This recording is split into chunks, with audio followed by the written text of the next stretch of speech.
በስመ አብ ወወልድ ወመንፈስ ቅዱስ አሃዱ አምላክ አሜን። ወፎች ከምድር ከፍ ብለው ሲበሩ በቀላሉ በወጥመድ አይያዙም። አንተም እንደዚሁ ከላይ ያሉ ሰማያዊ ነገሮችን የምትመለከት ከሆነ በወጥመድም ሆነ በማንኛውም አይነት መሳሪያ በቀላሉ አትያዝም። ዲያብሎስ ወፍ አዳኝ ነው።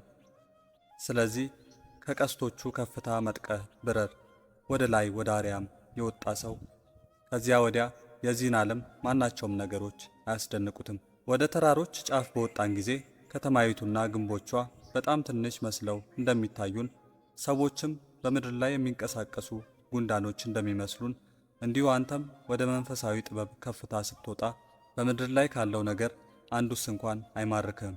ከዚህ ይልቅም ሰማያዊ ነገሮችን ስታስብ ገንዘብም ቢሆን ክብርም ቢሆን ሹመትም ቢሆን ወይም ይህን የመሰለ ሌላ ነገርም ቢሆን በፊትህ እንደ ኢምንት ነው። ቅዱስ ጳውሎስ እንደተናገረው የዚህ ዓለም ክብሮች ኢምንትና ከሞቱ ነገሮች በላይ ምንም ረብ ጥቅም የሌላቸው ናቸው።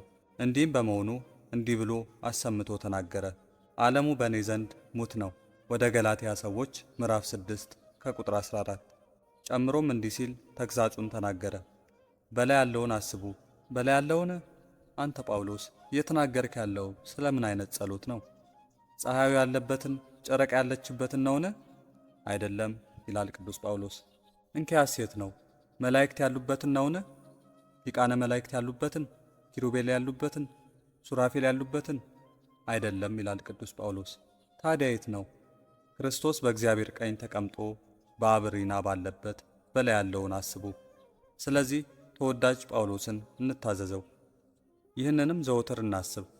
በወጥመድ ለተያዘች ወፍ ክንፏ ምንም ጥቅም እንደሌለው ክንፎቿን ማማታቷም ለከንቱና ለማይጠቅም እንደሆነ እንዲሁ አንተም አንዴ በጽኑ በክፉ ዝሙት ከተያዝክ በኋላ ሐሳቦች ጥቅም የላቸውም። የምትችለውን ያህል ብትታገልም እንኳን ተይዘሃል። ለወፎች ክንፍ የተሰጣቸው በወጥመድ እንዳይያዙ ነው። ሰዎችም የማሰብ ኃይልን የተሰጣቸው ኃጢአትን እንዲያስወግዱ ነው። እንግዲህ እንዲህ የማሰብ ኃይል ተሰጥቶን ሳለ ይባስ ብለን ከምድር አራዊት በታች የማናስተውል ከሆንን ሊደረግልን የሚችል ምሕረት ወይም ይቅርታ እንደምን ያለ ምሕረት እንደምንስ ያለ ይቅርታ ነው? በወጥመድ ተይዛ የነበረች ወፍ ድንገት ከወጥመዱ ብታመልጥ፣ ወደ ወጥመድ ገብቶ የነበረው አጋዘንም ወጥመዱን በጣጥሶ ቢሄድ፣ ከእንግዲህ ወዲህ በተመሳሳይ ወጥመድ እነዚህን መያዝ ከባድ ነው።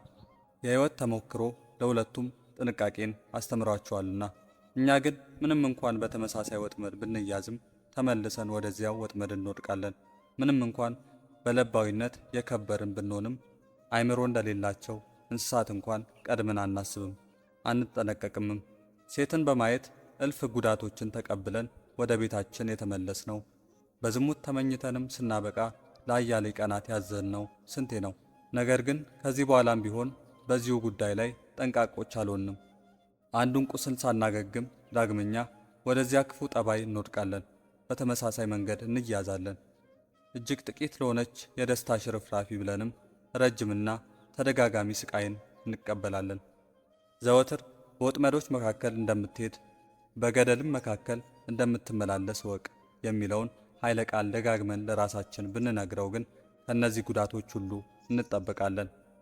መጽሐፈ ሲራክ ምዕራፍ 9 ከቁጥር 13። ወስብሐት ለእግዚአብሔር ወለወላዲቱ ድንግል ወለመስቀሉ ክቡር። ይቆየን።